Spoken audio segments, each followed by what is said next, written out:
আসসালামু আলাইকুম। আমার বাগানে নতুন অতিথি দুজন চলে আসছে।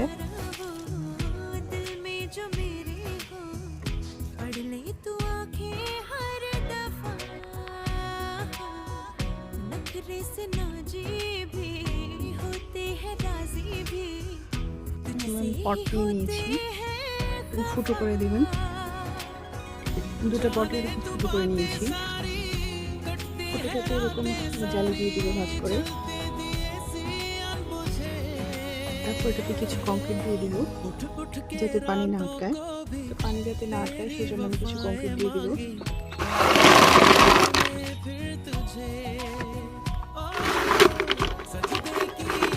আমি এখানে 2 ভাগ মাটি আর 1 ভাগ কম্পোস্ট নিয়েছি।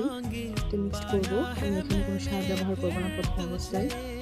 মিক্সিং করা শেষ। আমি এখন এটা দিয়ে দিব।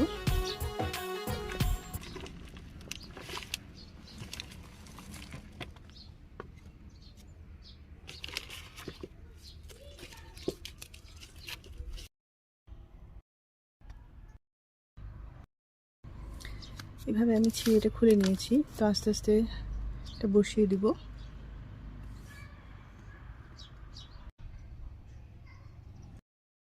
চারপাশে আস্তে আস্তে মাটি দিয়ে দিব। তো মাটি দেওয়ার সময় আপনারা ঝুরঝুরা করে দিবেন, হাত দিয়ে চাপ দেওয়ার দরকার নেই, এতে পানি আটকে যাবে, শিকড় মেলতে গাছের।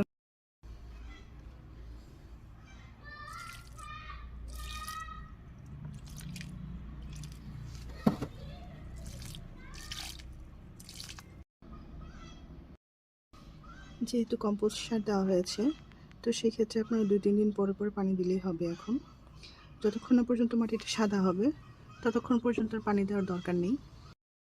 এই নতুন নতুন কুড়িগুলোতে আবার ফুল আসবে। যখন এই ফুলটা ফুটে শেষ হয়ে যাবে তখন আমি এইটুকু কেটে দিব। তখন এখান থেকে নতুন করে আবার কুড়ি মিলবে।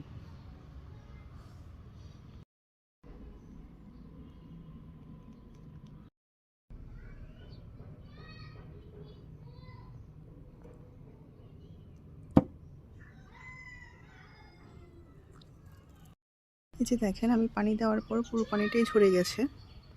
যতটুকু থাকার ওইটুকু এখানে ছিল, বাকি পানিটা ঝরে গেছে।